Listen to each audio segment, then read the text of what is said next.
All right, let's start our third lecture. We are continuing with our discussion about number systems and binary arithmetic. Today, what is due? The daily quiz number 3 is available on Gradescope for you guys to answer. Today is Feb 2nd.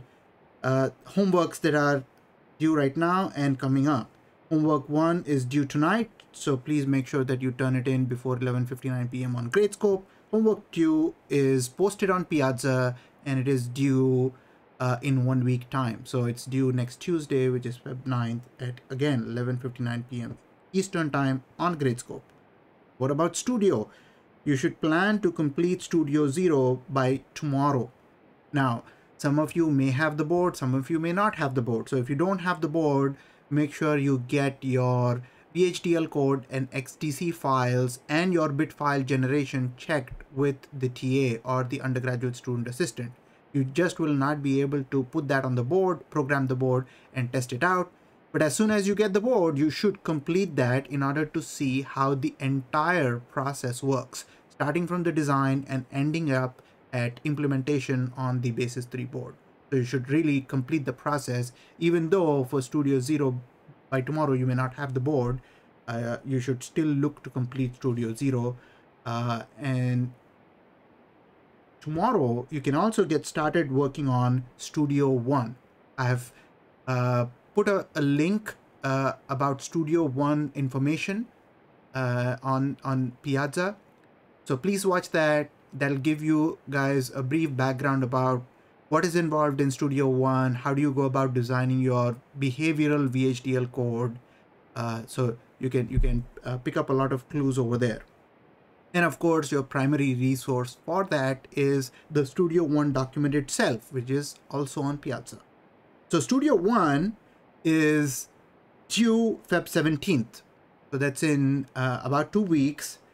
And for a Studio submission to be valid, you need two things. One is a check off by the teaching staff member, as well as a report that gets submitted on Gradescope.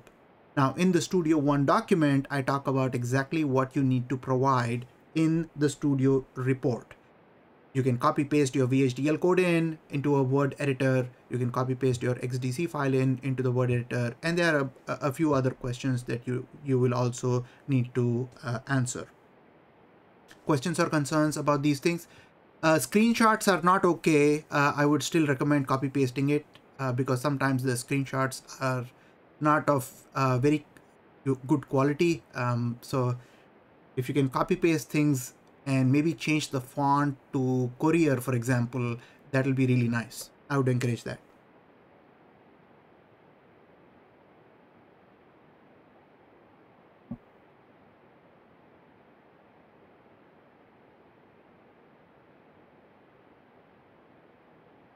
Okay, any other questions?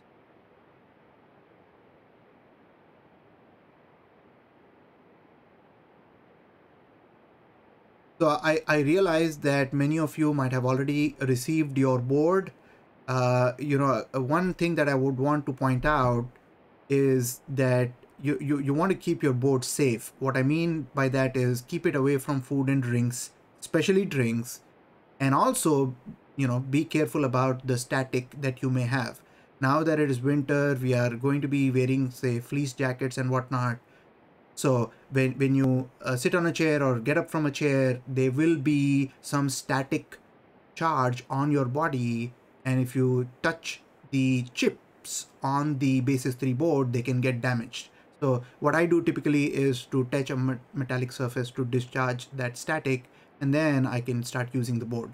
There are also pink foam pads that are there that come with the board, so you can use that as well to avoid that problem. There's a question in the chat box about partner. Are we gonna need a partner for Studio 1? No, you don't need a partner for Studio 1. However, from Studio 2 onwards, you will have the option of partnering up with another student from your own section. But also note that both you and your partner will be required to be present during the TA checkoff process. All right, let's move on. We have been talking about binary arithmetic, and when we were trying to do arithmetic using the sign magnitude representation, we ended up using an adder, a subtractor, and a comparator as well, just to add or subtract numbers in sign magnitude representation.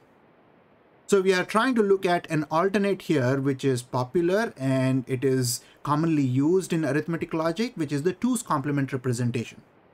And again, because this falls under the category of signed numbers, which means both positive as well as negative, integers as well as fractions, we need to talk explicitly about the number of bits we are using to represent the number itself.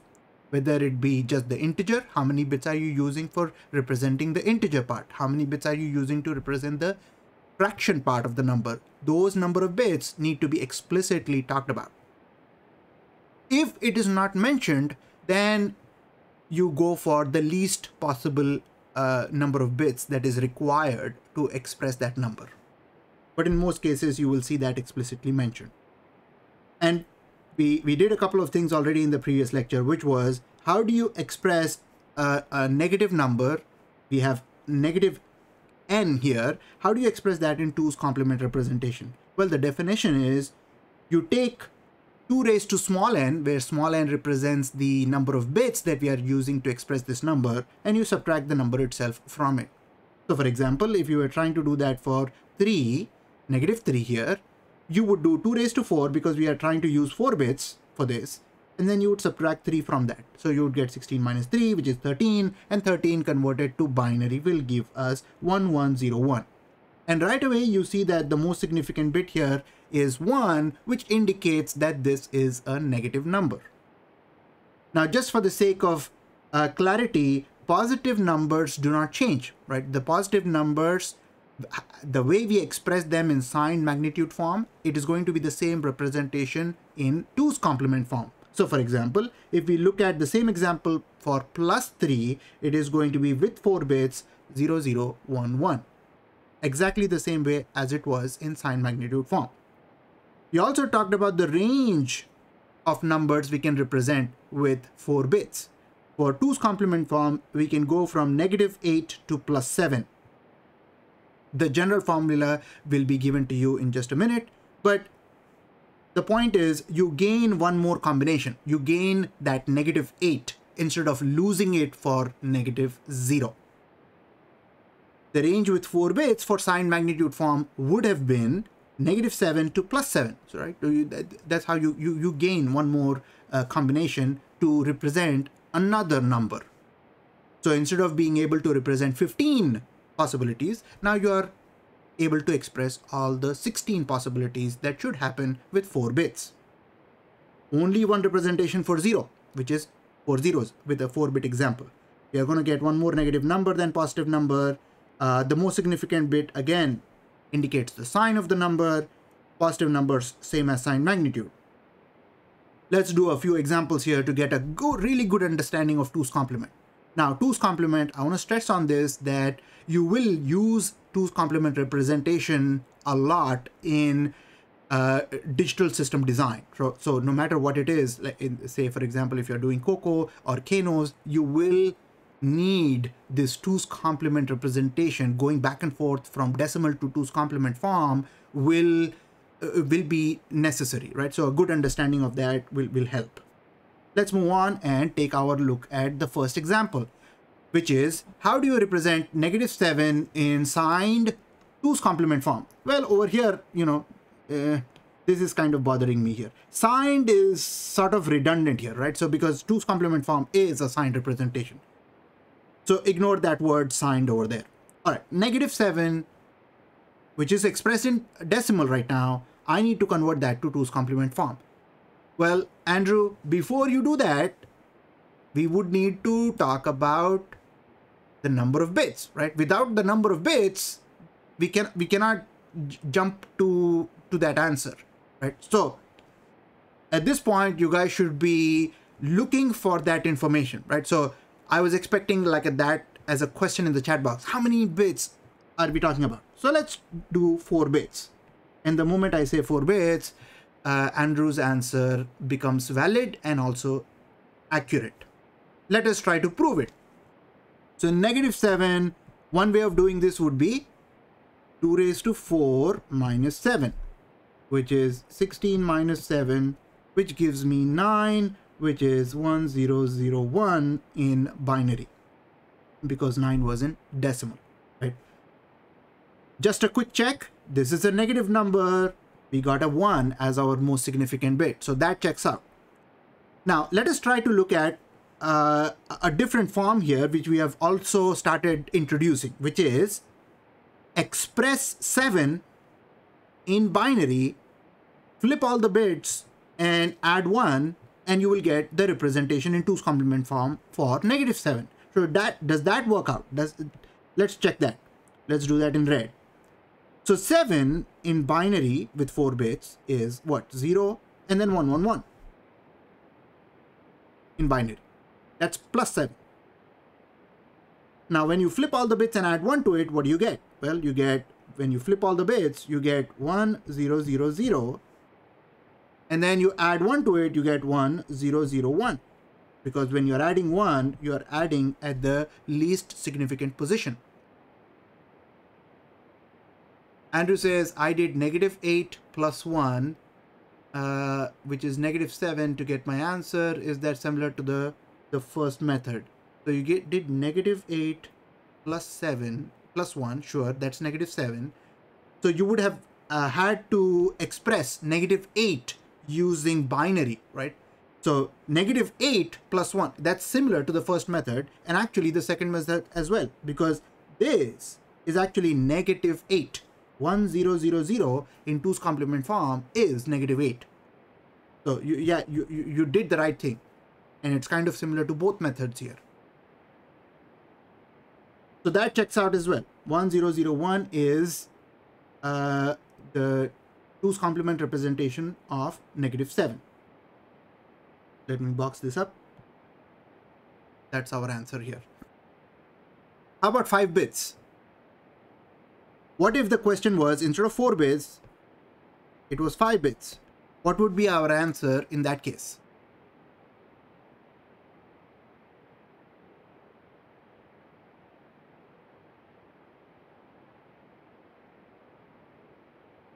One, 1, 0, 0, 1. That is absolutely correct. And the reason why it is correct is because when you start adding zeros in front of a positive number, the value doesn't change. Similarly, if you keep adding ones in front of the negative number, the value doesn't change, right? So no matter how many ones I had over here, its value would still be negative 7.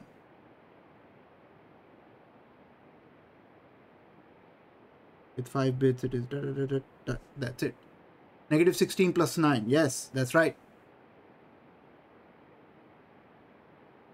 All right. Now let's try to relate two things. One is, we have a shortcut in terms of flipping all the bits and adding 1.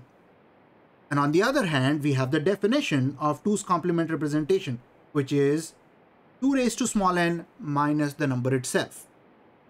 So we are going to try to map them together. We are going to try to prove that our shortcut actually comes from the formula, the definition.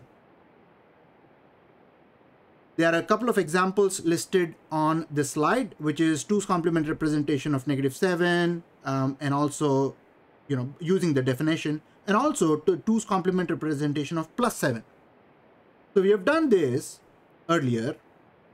Now let's talk about this.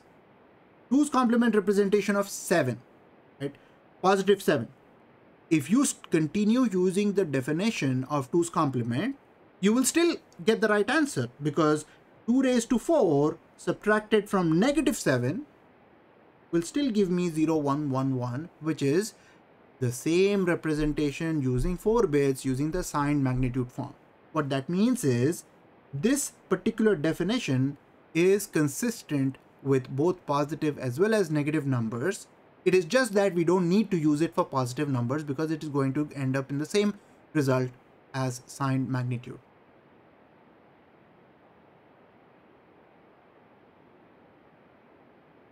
Now we are trying to get into a little bit, complicated example. Here we have a 2-digit decimal number. It is -56, and we are going to try to express that in 2's complement form. And the good thing about this example is the number of bits has been explicitly mentioned. Use 7 bits. So let's try to do this in 3 steps. First, start with the positive number, 56. Express that in binary using 7 bits. What would that be? You guys know how to do this, right? Convert a decimal to binary, keep dividing by 2, and record the remainders. So when you do this, hopefully you get 0, 1, 1, 1, and then 0, 0, 0. You need 32, you need 16, you need 8. Quickly, we can see that the first bit is 0. The number is positive. In agreement. Now we are going to flip all the bits. In other words, complement bit by bit and then add 1 to the result. So when you flip all the bits, and you're going to do this right here. So I've got 0 complement, 1 complement, 1 complement, 1 complement, 0 complement, 0 complement, 0 complement, and I'm going to add 1 all the way over there. So when you do this, well, let's do this in step by step. Just flip all the bits first. So what do you get? You get 1, 0, 0, 0, 1. That is in binary. By the way, this is called the 1's complement representation of the number. So 2's complement representation is one more step, adding 1 to the 1's complement representation. And then when you add 1 to it, what happens? So if I just quickly note this, you see, if I ignore these bits and I look at the last four give me 7. So if I added 1 more, I would get 8 over here, right? So my answer should quickly be 1, 0, 0, and then 8, 1, 0, 0, 0. That's what I get after adding the 1, and that would be my 2's complement representation of -56 into using 7 bits. Quick check. Negative number got the most significant bit to be a 1 in agreement. So you could have done this using the definition, which would be 2 raised to 7 minus 56, and then convert that into binary. You would have got the same result. All right. Now let's try to learn how do you go back, right? How do you go back from a binary number which is claimed to be represented in 2's complement form to decimal number system? And of course, because we are given the number, we are given the binary form, we of course know the number of bits, right? The number of bits in this case are 5. Those bits are 1, 0, 1, 1, 0. So the first thing that we need to distinguish is whether it's going to be a positive number or a negative number. What do you guys say?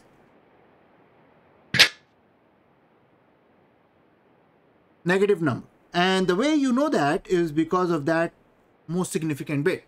The most significant bit is a 1, so it is a negative number.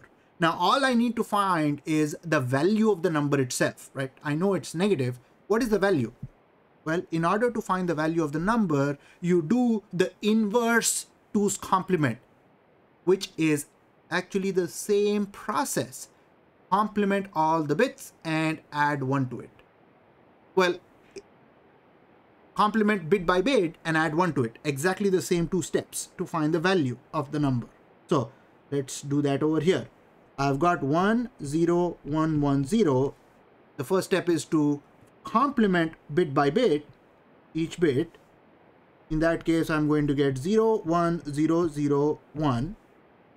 Then I'm going to add 1 to it. When I add 1, I'm essentially adding at the least significant position here.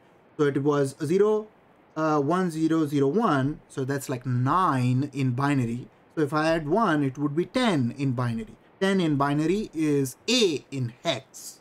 A in hex is, with 5 bits, is 0, 1, 0, 1, 0. Done. So that is my number 0101 in binary. It is a negative number. So what is this guy? 1010. That's 10, right? So the decimal number that I'm looking at is negative 10.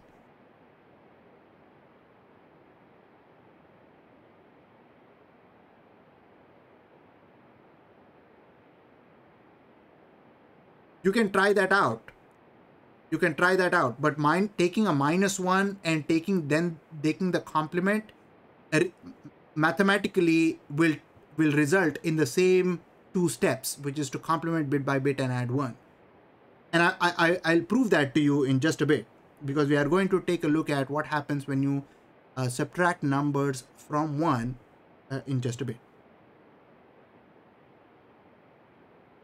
Now, in order to complete this loop, let us try to quickly convert this -10 back to binary in 2's complement form using 5 bits to just check whether we get the same 5-bit sequence or not. So quickly, what do we have? We start with +10, right? The first step is to start with +10 using 5 bits. That is 0, 1, 0, 1, 0 in binary. Next step was flip all bits. It gave me 1, 0, 1, 0, 1. Then the third step was add 1. That gave me 1, 0, 1, 1, 0.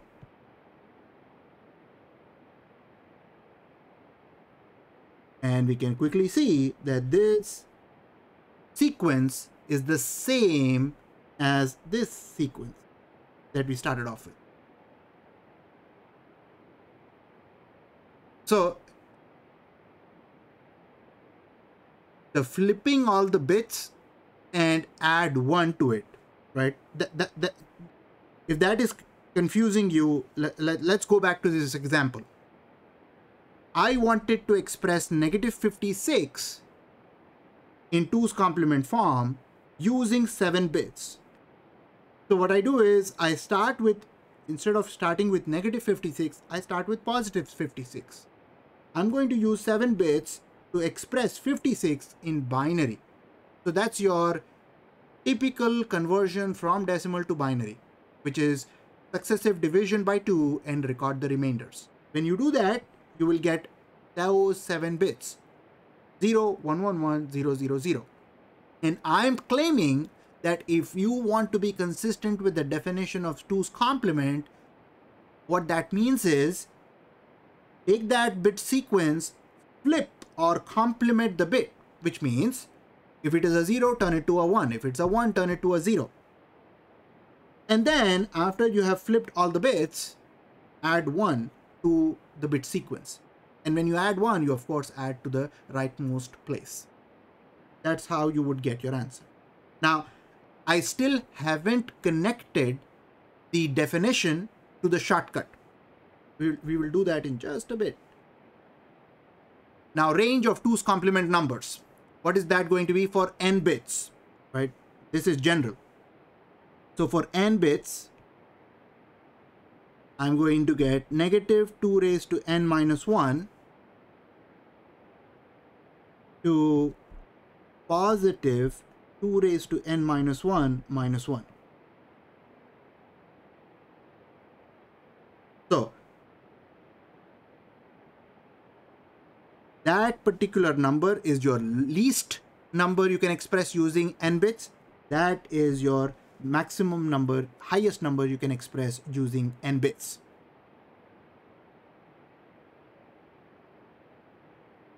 Just for reference, I'm going to write the sign magnitude range as well.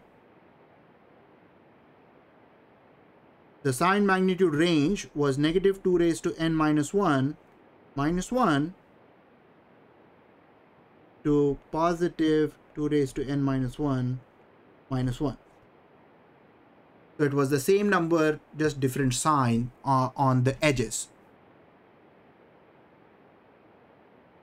Quick check with some example.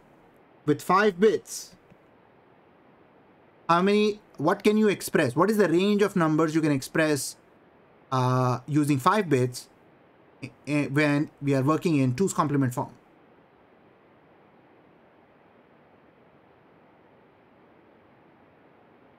What would that be? With 5 bits, negative 16 to 15 works.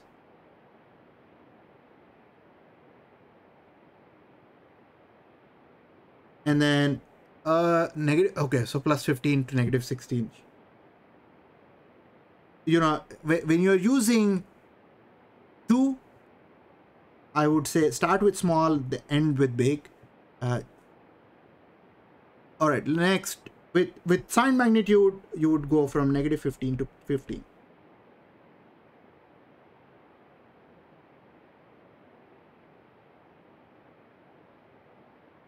All right, so those general formulas are also very useful. Again, why do we have this n minus 1? Well, because one of the bits is being used for the sign. That's why we have n minus 1.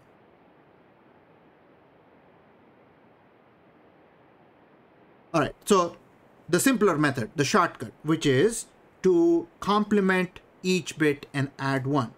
How do we actually get there? So instead of just talking about this right here, I'm actually going to prove that over here.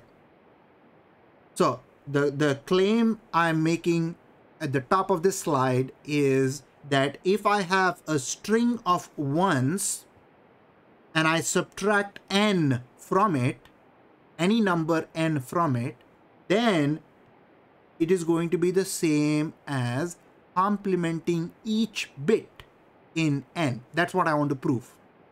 So what was string of 1s? If we go back in our lecture, actually many slides, I think. Where is our table? Right here. So we said if we have a string of 1s, then that particular bit sequence is in decimal, the value is 2 raised to small n minus 1. That's right, Peter. So 2 raised to small n minus 1 represents a string of n 1s. Those ones are in binary. So let's go back to where we are. So string of n 1s, that is 2 raised to small n minus 1. All right. Now, what about capital N? Now, just to go through this proof, what I'll do is I will say capital N is a number that can be expressed using 4 bits. And I'm going to use 4 of those bits as N3, N2, N1, N0. Say some combination of zeros and ones. It may be 1111 or it may be 0000, whatever it is. Those are 4 bits that are representing in binary the value of capital N. Right? So for example, if this guy was 3, then these would be 0011. Right? So let's go through this subtraction. And instead of looking at n bits, we are narrowing it down to 4 bits. So let's say we have 4 bits, right? You are trying to do this. 4 string of 1s, and I have 4 1s here. 1, 2, 3, 4. And I'm going to subtract the number n3, n2, n1, n0 from it. Right? That's exactly what I have over here. String of 1s minus n. String of 1s, I'm using 4 1s as an example, and I'm subtracting the number n3, n2, n1, n0. Those are 4 bits. Can you guys tell me what values can each of these take?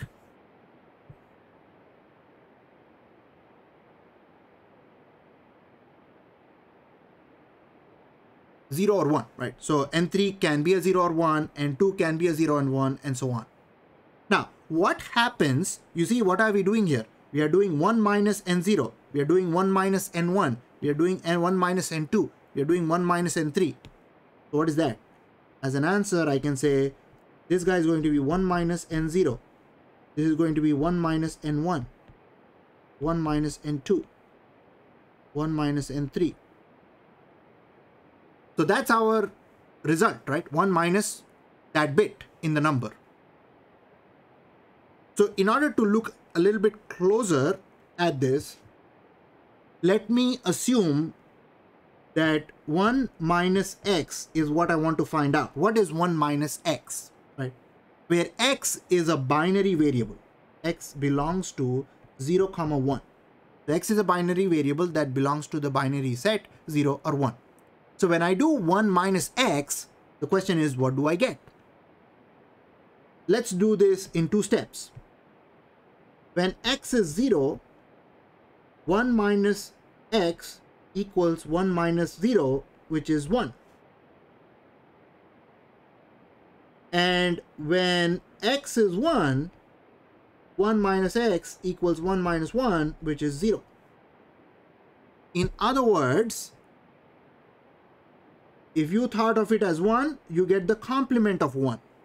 If you thought of it as 1, if you thought of it as 0, you get a 1 after you do 1 minus x. If you started off with x is 1, you get 0. So over here we have 1 minus x. So what should go on the other side?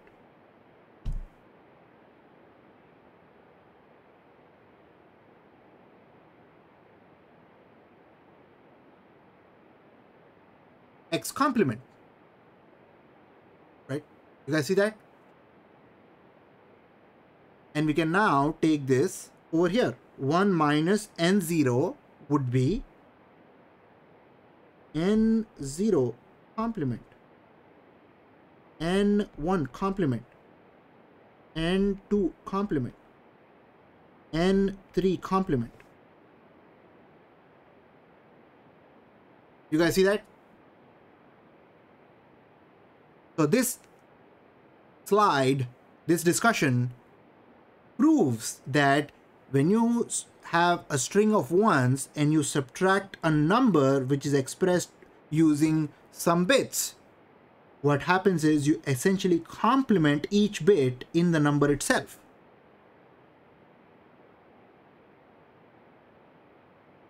But we don't need 2 raised to n minus 1 minus n, right? So this is literally giving us 2 raised to small n minus 1 minus n. We don't need that. What do we need? We need 2 raised to n minus n. That was the definition of 2's complement. What does that mean? That means that I need to add 1 to this guy, right? So after flipping each bit, you would need to still add 1 to the result. So I hope that discussion helped you understand the connection between the definition of 2's complement and the shortcut, which is to flip all the bits and add 1 to it, right? So over here, it's just detailed in 3 steps. Negative n can be calculated using that definition of 2's complement, which is 2 raised to small n minus n. And then we do a small little trick here, which is to add and subtract 1. The subtraction of 1 can be combined with 2 raised to small n, and then we can leave out that plus 1 at the end. And when we looked at this guy was a string of all ones, n ones, and we were subtracting the number n from it, and we saw that when you do that, you actually do a bit by bit complement of n. And at the end, you have to add 1 to it. All right, questions about the connection between definition of 2's complement and the shortcut.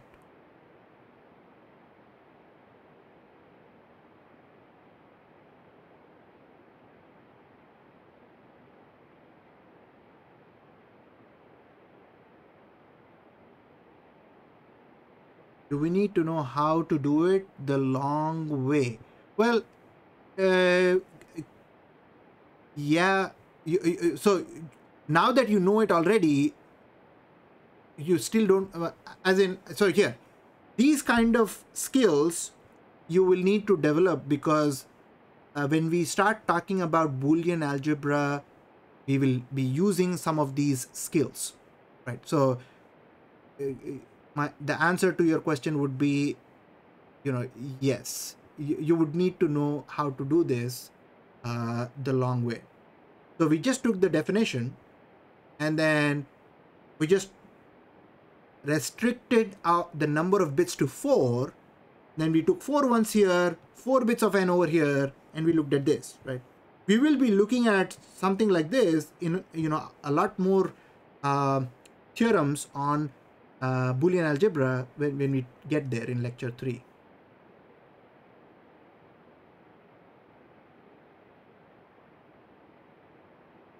But my goal over here, what is essentially to show you that connection, that the definition is related to the shortcut using this.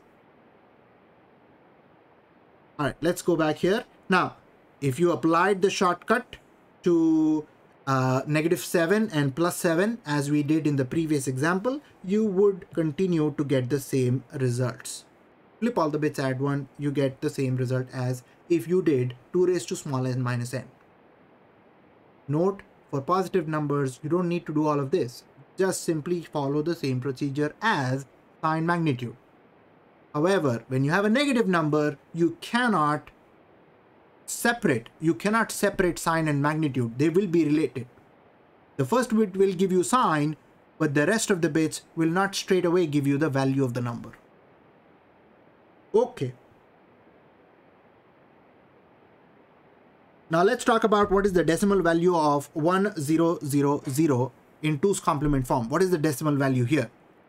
How do we find that out? The first question we ask is whether it is positive or negative. What do you guys say? Positive or negative?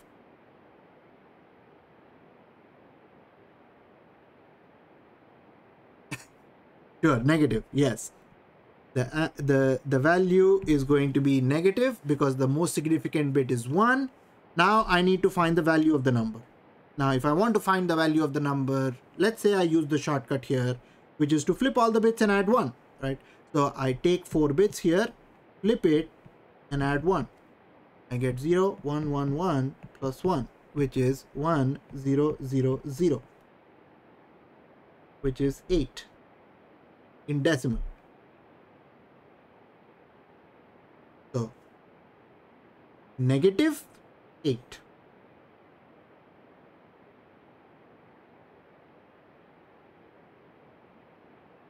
And note over here, I don't need to write the subscript. Why? Because the context of the problem itself was asking for decimal value.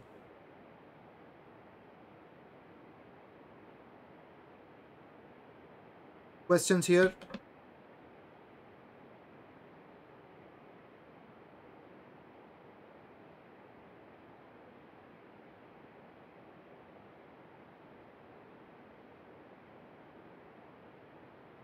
Couple of things to summarize.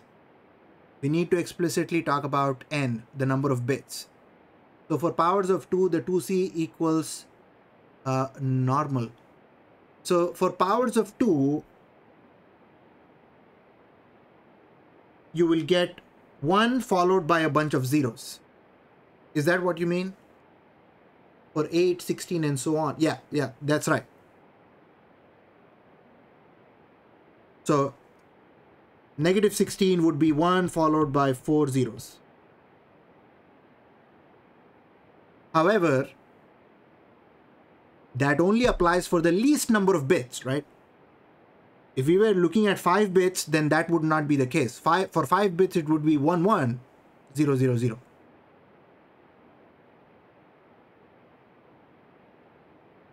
All right.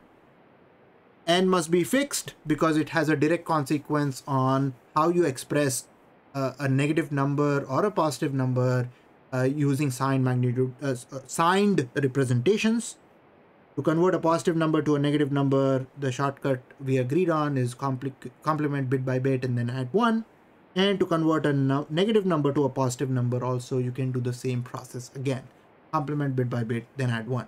This was used to convert numbers from decimal to 2's complement form and also to go back. Now, when you are doing arithmetic with 2's complement numbers, you can think of it as moving around a circle.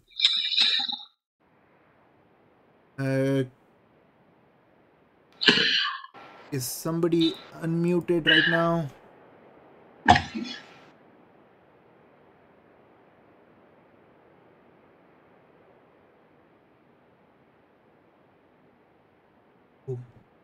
Okay. Let's see. What was I saying? Right. So when you are doing binary arithmetic with numbers, you can treat this as moving around a circle.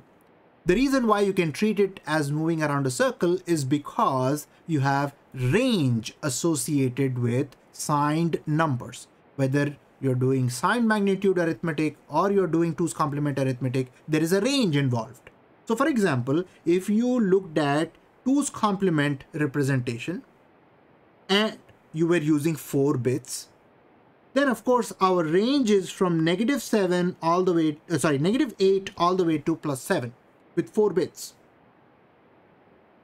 And now as you are adding numbers, adding positive numbers, you can think of it as moving around this circle clockwise. And when you're subtracting positive numbers, you can think of it as moving counterclockwise. So for example, if you were over here at 2 and you added 3 to this number, you would end up at 5.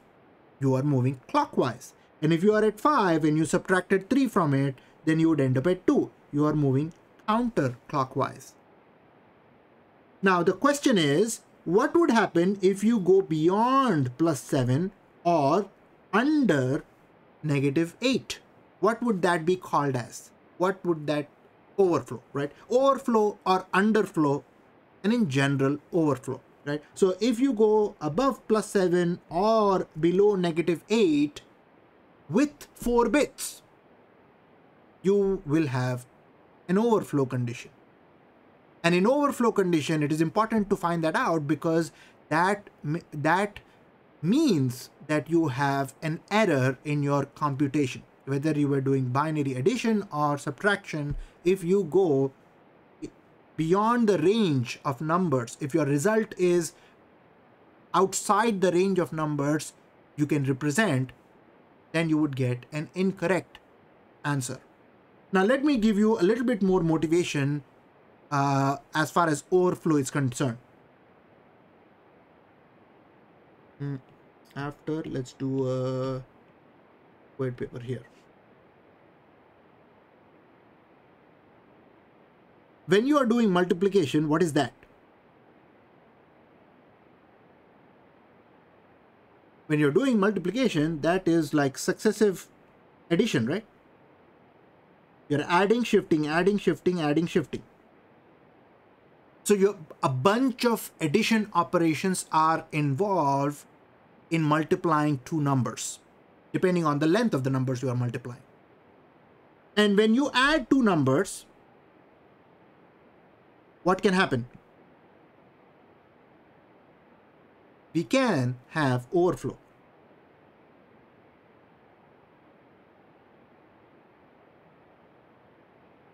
Meaning, whenever you are trying to do, whenever you are trying to compute the intermediate products, because at the end you will have to add all of them up.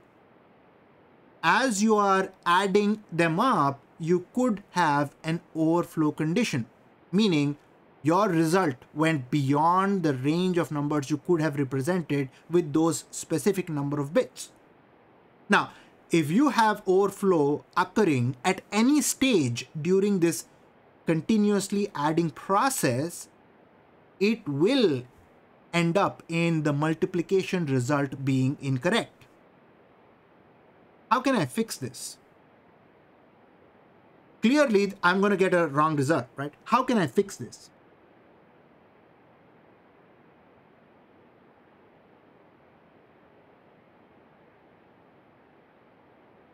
You can fix overflow using Sine extension. More bits, you got it. It's called Sine extension.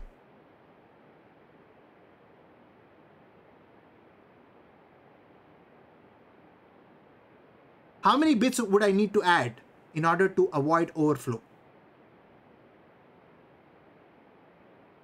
Any guesses? How many bits do I need to add to the number, to the result of the result of an addition or subtraction operation to guarantee that overflow will not occur?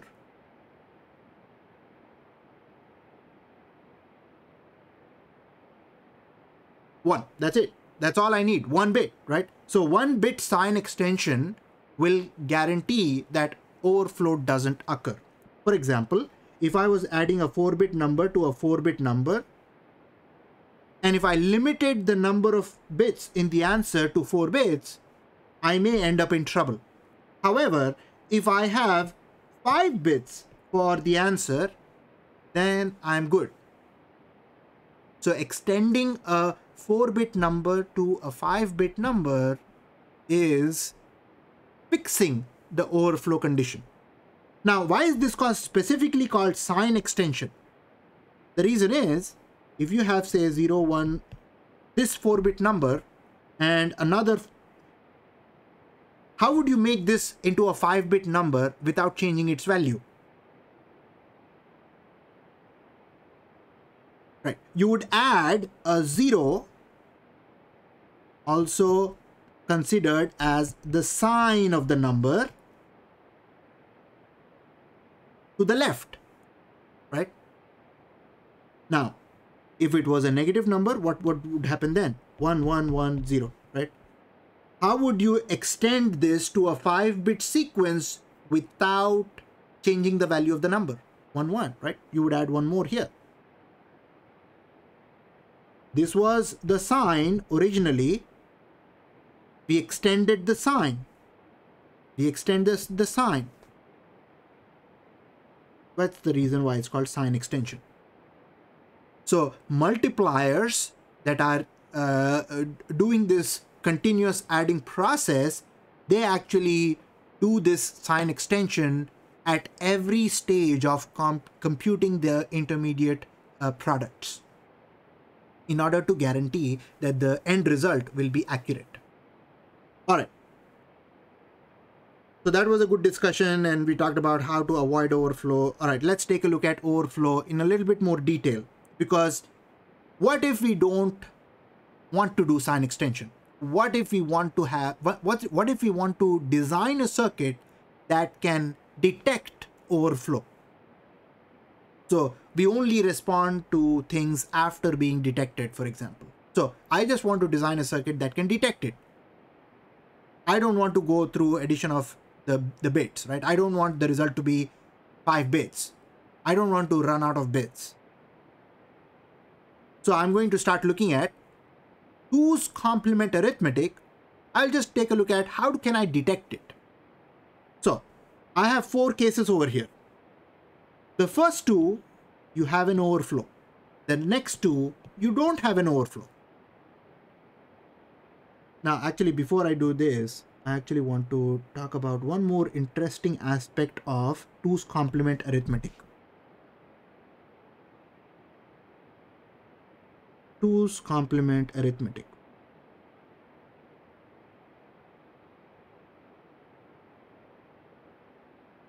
Let's take a look at 2 things, addition and subtraction.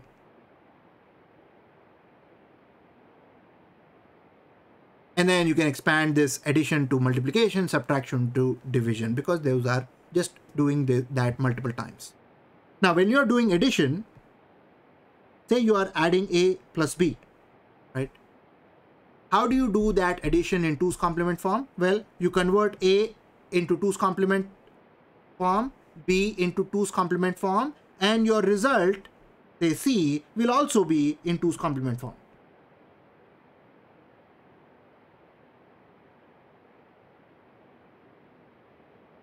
So convert A into 2C, B into 2C, and then add them up as you would do using the rules of half adder or full adder, then you get your answer C. That is also going to be in 2's complement form. So if you want to check it, then you need to convert that 2's complement form into decimal in order to check whether you got the correct or expected addition result or not. Now, when you want to do subtraction, here is the interesting thing. Suppose you wanted to do A minus B. Instead of that, what I can do is I can do A plus negative B. What does that mean? I can express B in its negative 2's complement form and simply use the adder as I did over here. In other words, I do not need a subtractor or a comparator unit to do 2's complement arithmetic. I needed subtractor and I needed adder and I needed a comparator when I had to do sine magnitude arithmetic. I don't need those anymore. I can simply convert the numbers into 2's complement form. When I'm doing addition, I can do addition. When I'm doing subtraction, I can do pseudo addition.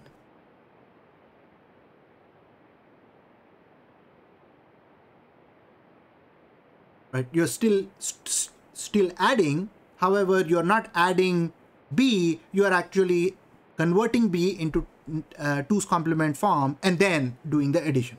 So much better. Absolutely right.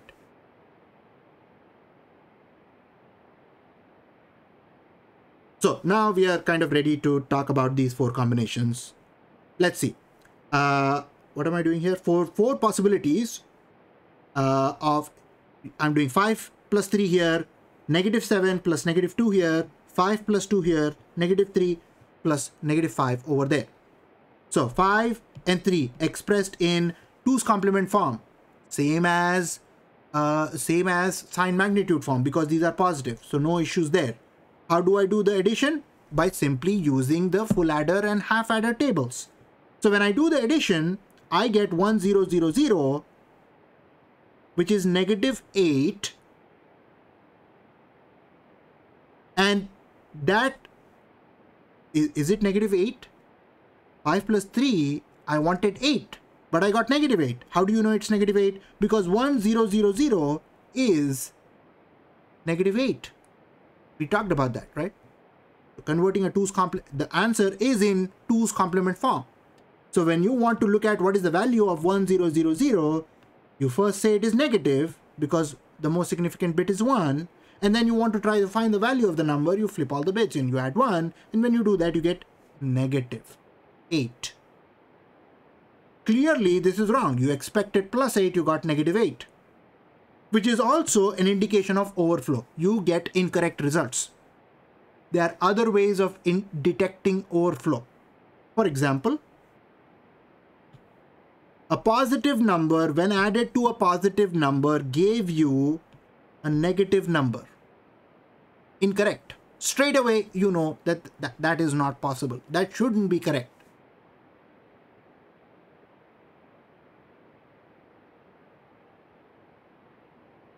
Is overflow happening over here?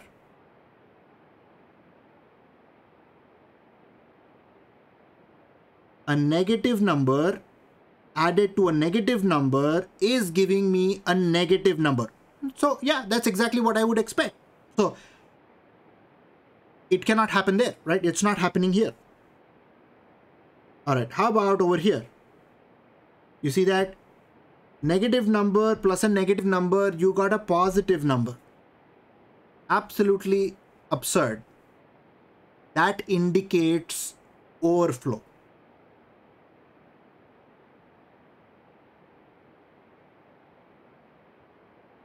To repeat that point again, the numbers are being expressed in 2's complement form. The results are also in 2's complement form. So in order to make sense of the results of that addition process, you still need to do that conversion. All right. There are other ways of finding out overflow. That is by looking at the carry bits. Carry into the sign position and carry out of the sign position. So if the carry into the sign position and carry out of the sign position are different, then it indicates overflow. And that is essentially another way of saying positive plus positive cannot be negative, or negative plus negative cannot be a positive. So whenever you look at the two bits, one is into the sign position, one is out of the sign position, those are the carries. If they are different, that indicates overflow. If they are the same, then that indicates no overflow. So in this discussion, I hope you guys got 3 different ways to detect overflow. One, when you are looking at simply looking at the expected results of your arithmetic, if that falls outside the range of numbers you can express with 4 bits or n bits, that indicates overflow. For example, if you were taking a 4-bit number and you were adding with another 4-bit number, and if your result was greater than 7 or less than -8, right away you know that overflow is going to occur because of the choice of these two numbers. That is the decimal view of it, right? And in binary, you can look at the sign bits and you can talk about that. Positive, positive cannot be negative. Negative, negative cannot be positive. And the last one is to look at the 2 most significant carry positions, right? So one is into the sign position, one is out of the sign position. If they are different, you got overflow. If they are the same, there is no overflow. Now, there is one misconception, this is common here, which is overflow and carry. They are not the same. Overflow, we talked about how to detect overflow. But the carries, they are not necessarily related to overflow, right? They may be related to overflow for a certain representation form in different ways. So for example, in sign magnitude form, we looked at the carries into the sign position, and when that carry was 1 into the sign position, we said, yeah, that indicates overflow. But that scheme only applied for sign magnitude. In 2's complement form, we are not looking at 1 carry, we are looking at 2 carries. If they are different, overflow. If they are the same, no overflow, right? So overflow and carries, they are not the same thing, even though they might be related by some logic depending on the representation system being used. All right, questions here?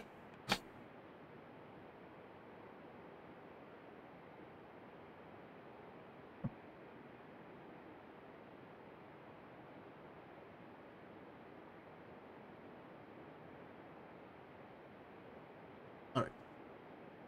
So we talked about this sort of beating up a little bit on sign magnitude representation. So let's do it again, which is all I need to do is so when I'm doing addition, then I simply need to add everything, right? I even add the signs.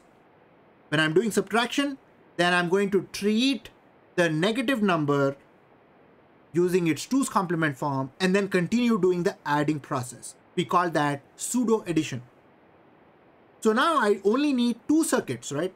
We need the adder, but we also kind of need the circuit to compute the 2's complement form.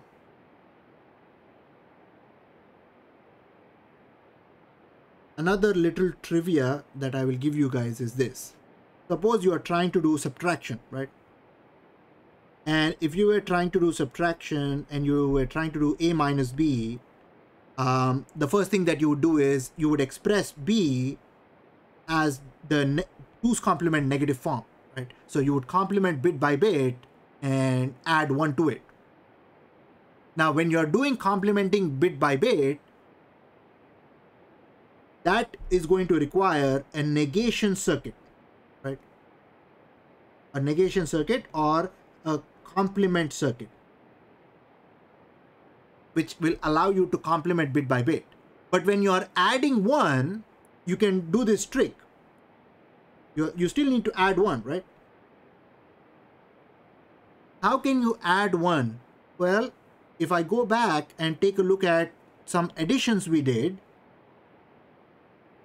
let's see, when was the first time we did addition? Right here.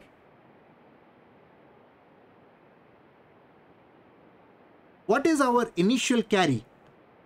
C0.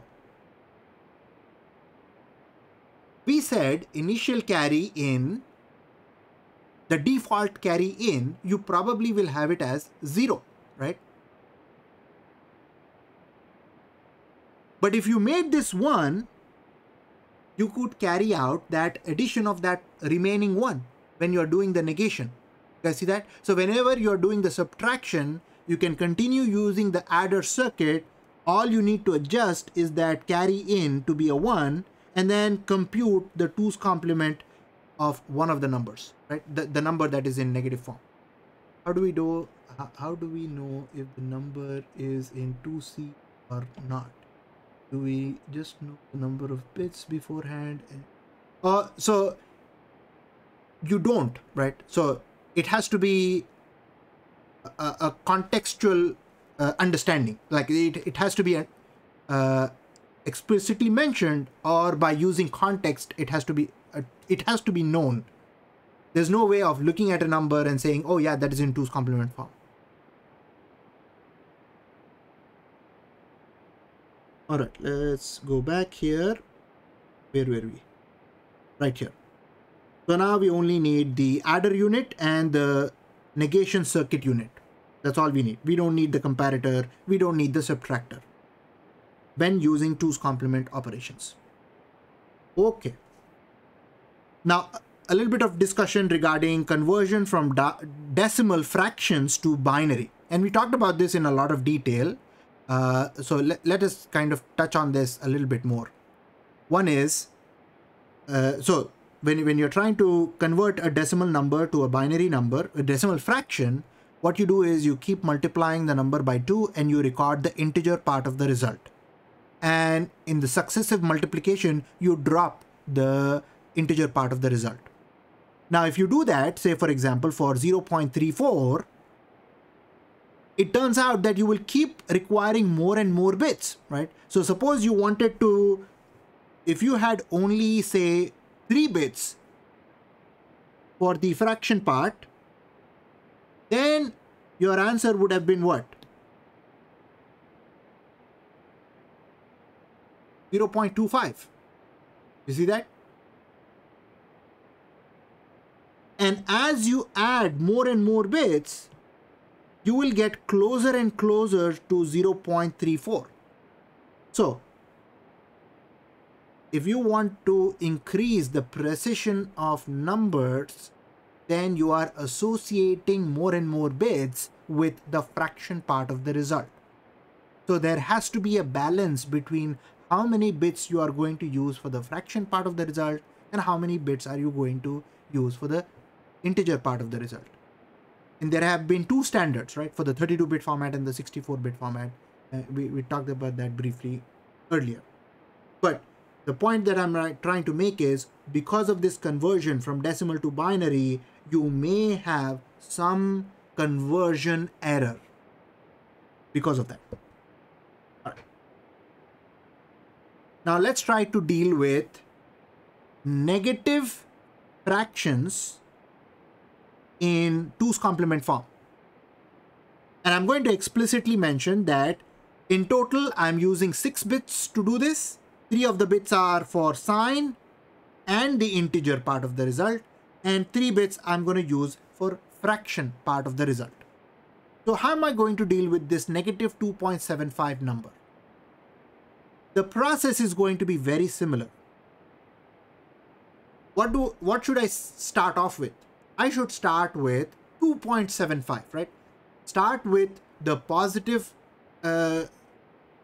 number. So first step, what is that? What is 2.75 in binary form? I need 3 bits for the sine and integer, and I need 3 bits for the fraction. Well, 3 bits. So I'll put the binary point right over here. 3 bits, right? So I would get 2 is simple. 2 is 0, 1, 0, right? That's good. 0, 1, 0, right? And then 3 bits for the fraction part. I need a half and a quarter, and that's it. So I have 2 right there. Let me highlight this. 2 right there, and then 0.75 right there. Right?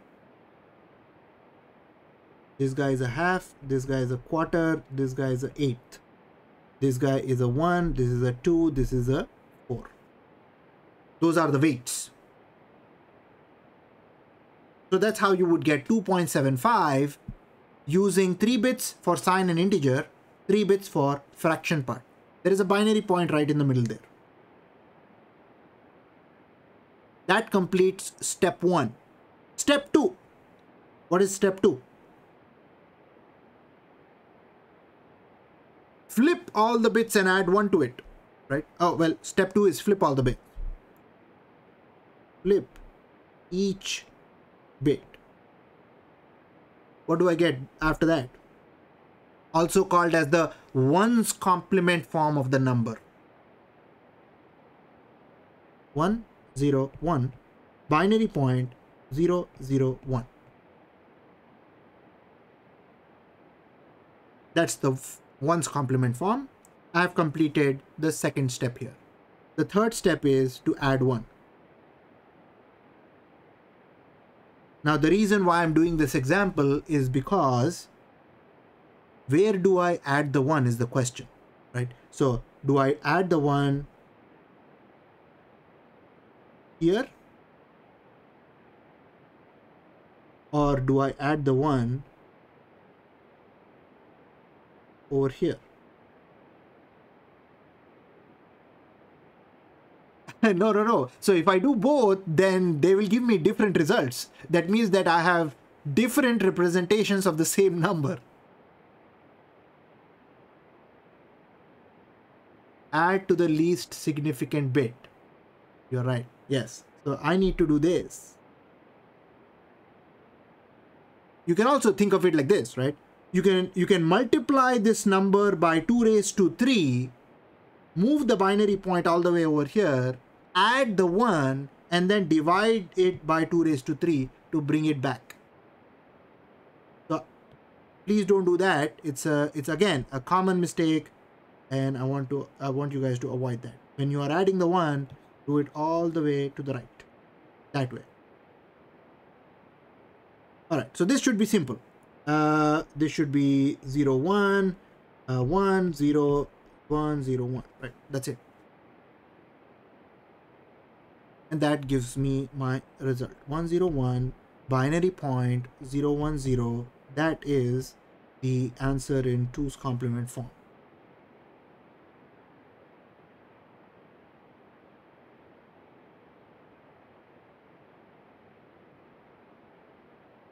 Now we know how to represent numbers in both integers as well as fractions in signed, unsigned formats. We learned how to do this for sign magnitude. We learned how to do this for 2's complement form. We learned how the rules work out for these. Let's also try to do another example here. I'm not sure if that example is coming up, but let's see if we can do that slightly later.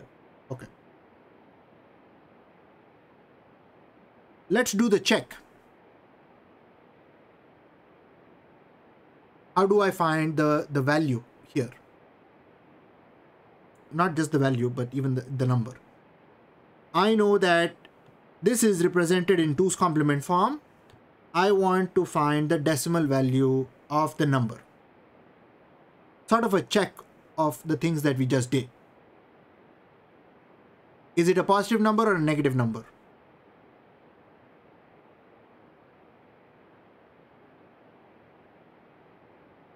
Negative because of that. All right, so that's the first thing that we decide. Next, I want to find the value of the number, of the negative number.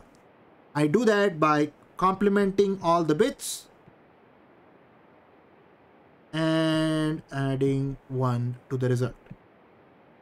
I get 0, 1, 0, binary point 101 plus 1, which is 0, 1, 0, binary point 110, which is in decimal 2.75. And it was a negative number. Both combined, I get negative 2.75. So this is kind of like a quick check of what we did earlier. Right, over here we went from the number to 2's complement form, and then over here we validated that.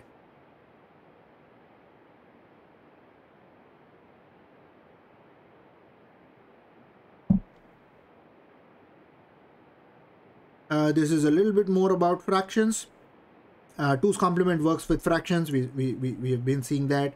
The binary point, again, it is fixed. So we are looking at fixed point arithmetic.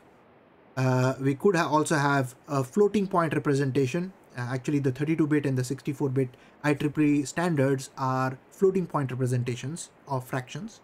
The one that we are talking about is fixed binary point. It is there, but it is hidden, so it's implicit.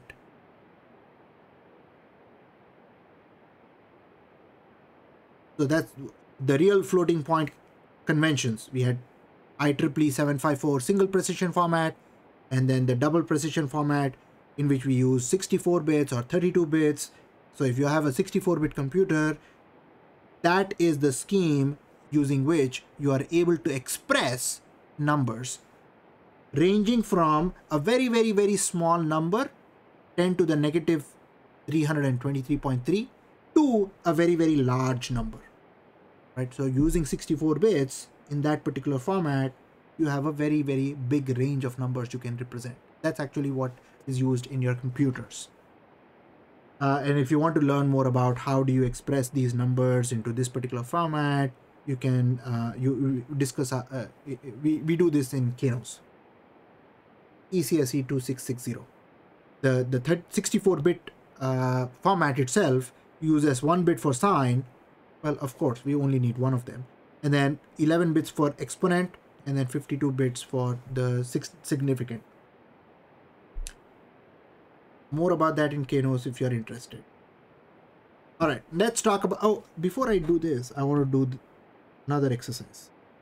Let's do some arithmetic in 2C. Right, so let's choose some nice numbers here.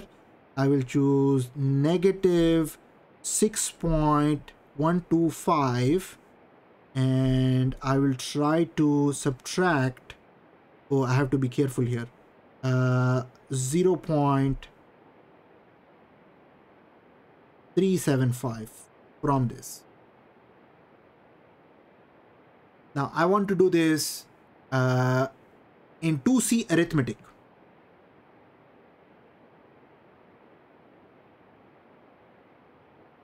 My first goal is going to, that's the operation that I want to do, right? Negative number here minus a positive number here. Do I need to convert both numbers into 2's complement form over here? Negative 2's complement form? Yes, you're right. So I need to do that for 6.125 and also for 0.375. And let us say that we stick with the 3 bits for integer and sine and 3 bits for the fraction part. Let's stick with that. 3 bits integer and sine, and we have 3 bits for fraction. I actually chose the numbers just so that that fits in. So 6.125. What should I do for that? This is positive, right? So I've got 6 binary point. For 125, I need 0, 0, and 1.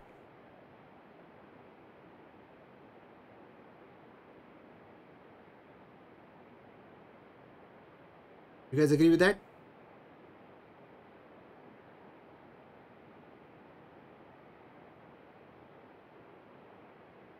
Actually, I'm out of bits here. If I use only 3 bits, let's move it to 4 bits. I'm going to use 4 bits for integer and sine, and I'm going to use 3 bits for fraction. All right, because I need a 0 over there. Otherwise, yes, yeah. That's exactly why I increased the number of bits to 4. So 4 bits for integer and sine, 3 bits for fraction. Hopefully that works out. So positive 6, you got that. 0, 1, 1, 0, binary point 0, 0, 1. How do I find negative 6.125? I flip all the bits and add 1. So for that, I would get 1, 0, 0, 1, binary point 1, 1, 0. And when I add 1 to it, this simply changes to 1. Yes, that's correct. I'm going to do the same thing for 0.375. So 0.375, the positive version is going to be 4 zeros, binary point 375. What do I do? Half and a quarter. Huh? Right, half plus a quarter plus, you got it. 1, 1, 1. Right? And when I need, because I need to do division, subtraction here, I need to do a negative computation as well. So the negative here will be 1, 1, 1, 1, 0, 0, 1.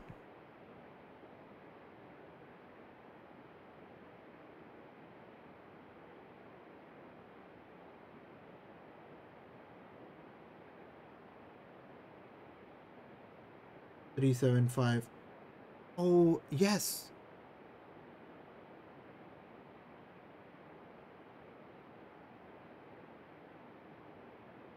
So for 375, I don't need half. Half would be throwing me over, right? So I need a quarter and 1/8, 1/4 and 1/8. So I got 1/4 here, 1/8 over here. That's it. That's all I need for 375. Next, flip all the bits and add 1. So when I'm flipping all the bits, I get that, and when I add 1 to it, I simply change that to 1. All right, hopefully this should be good. Now we are going to actually do what? Subtraction, addition. What should I do with these numbers?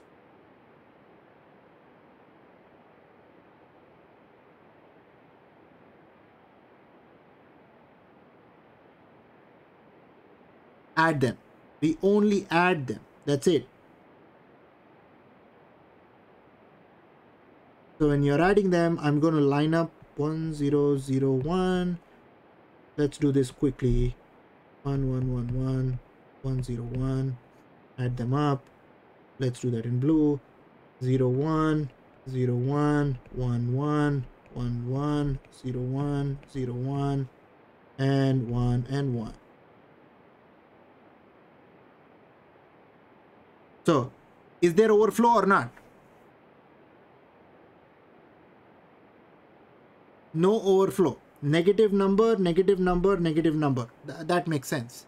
By the way, if your numbers are of different sign, for example, if you had one number positive, one number negative, can you ever have overflow? No, right? So overflow can only occur if both the numbers are positive or both the numbers are negative. Well, provided we are looking at the same number of bits for both the numbers as well as the result, right? Only then. But it can only happen if both are pushing the thing forward or pushing the thing backward. Right? If one of them is positive, one of them is negative, then we are not going to have overflow. So we don't need to worry about checking it then. All right. So no overflow. That's good. Now we want to make sure that it is actually correct. Well, to check, is it a negative number or a positive number? Negative, right? Most significant bit is 1, so it's a negative number. That's good. What is the value? To find the value of the number, I will do this. I will do 0, 1, 0. Flip all the bits.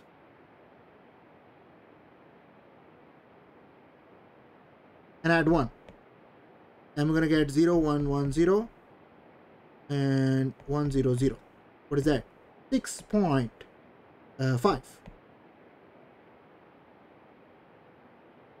You guys see that?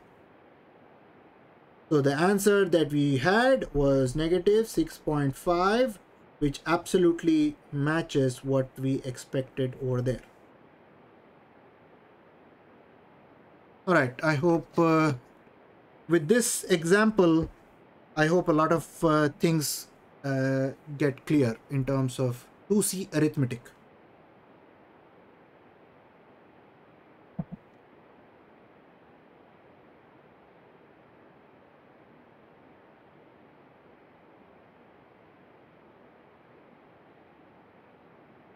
No, we don't need them. I don't have space for it, right? So it just doesn't matter. All I need to worry about is these two. Are they the same or not? They are the same. That means no overflow. I don't have space for that one. It doesn't contribute to my answer.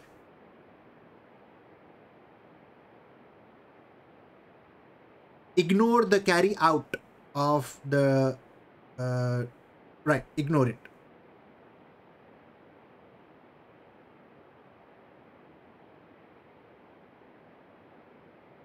So the 2C arithmetic, there's only overflow on addition when the signs are the same. 2C, there's only overflow on addition when the signs are the same. They could be, right? You could still add 1 and 2 and the result is 3, then there is no overflow, right? So it can only happen when both numbers are positive or both numbers are negative, right? So think about this. Overflow is you're kind of pushing the result out of the boundary, right? And that can only happen if both the forces are acting in the same direction, positive plus positive or negative plus negative. But if those forces are not big enough, then of course you don't go out of the range.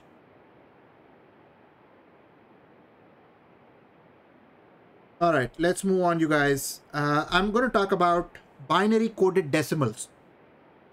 What is that? BCD. I'm going to need binary codes to express the very often used decimal numbers. Meaning, there are 10 symbols that I have in decimal number system, 0 through 9, and I can apply binary codes to represent each of those decimal symbols. And there are 3 of them that are very popular binary codes. One is binary coded decimal or BCD, also called as the 8421 code. The other is weighted decimal code, that is 2421 code, also called as the self-complementary code. And the last one is 1 out of 10 decimal code. So what I'm going to do is I'm going to fill out this particular table over here in order to look at what are these binary codes in each of these systems.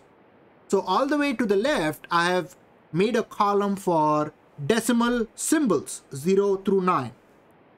And in the other columns, I'm simply going to write the binary coded decimal sequence.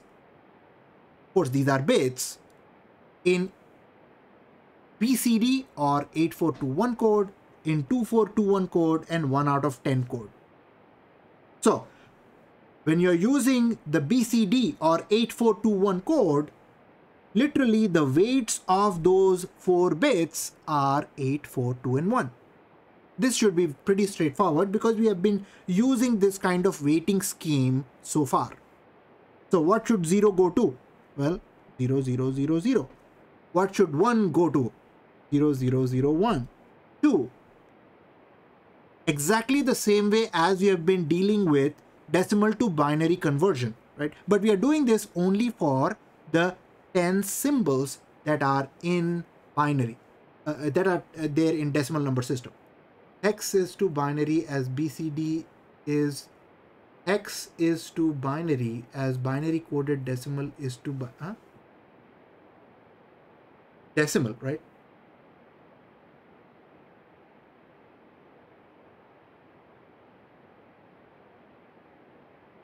X is to binary as BCD is to decimal.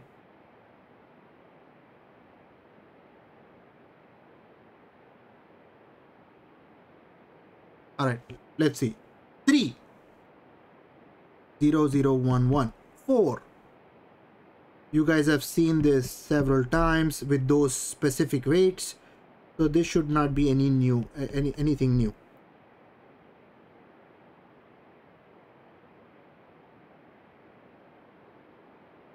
Now, let's talk about 2421 code. What should we do here? How about the first sequence? Now, simply, you know, the difference is, instead of the weights being 1, 2, 4, and 8, the weights are 1, 2, 4, and 2. So what should be the representation of 0 in 2421 code? All right, that is straightforward, 4 zeros. Now, I'm going to keep jumping around in this table here for this particular column. If I go all the way down to 9, what is going to be the 2421 code for 9? 1111. You're right. And what do you note about these two things?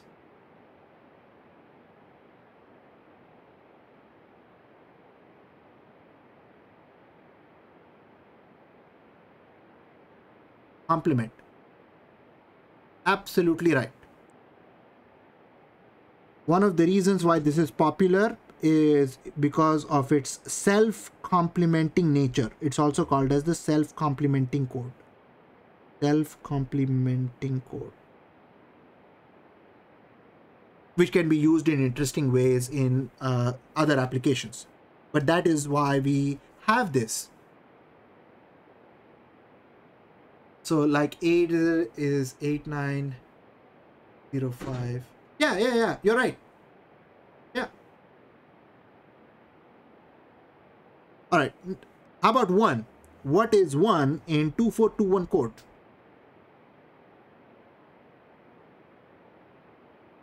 Now, let's jump to 8. What should be 8? Exactly the opposite. And you can check that, right? That has cancelled. This is 2 plus 4 plus 2 gives you 8. And then we come down. How about 2? What should I write for 2? 0, 0, 1, 0. And immediately I get 7, which is what? Complement of that. Then I can go down to 3. Immediately I get 6. Then I can go down to 4. And I get 5.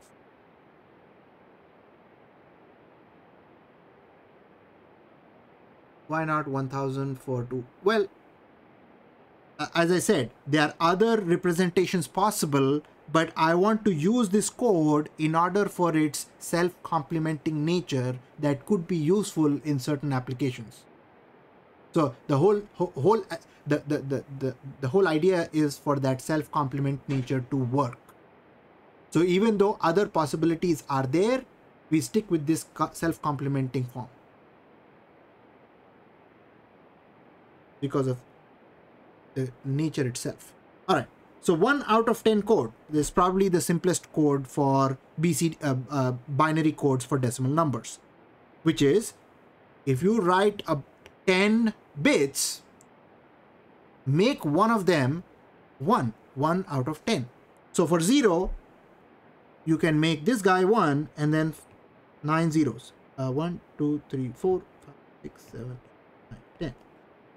That is for 0. This guy is for 1. This guy is for 2. This guy is for 3, and so on. And the last one will be 9 zeros. The last one will be 1. So depending on the location of that 1, you know the decimal symbol.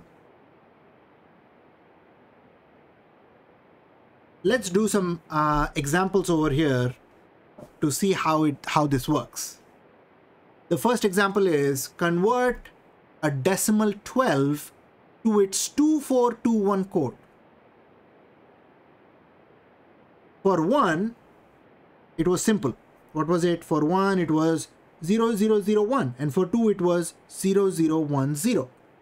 So for 1, 2, it should be 0001 and 0010. Next, convert 905 in decimal to 2421 code. 9 would be exactly the opposite of zeros. So that's 1111. 0 is 4 zeros, and 5 is opposite of 4. So it should be 1011. 5 is the opposite of 4. So the last one is, you see this, this guy flips.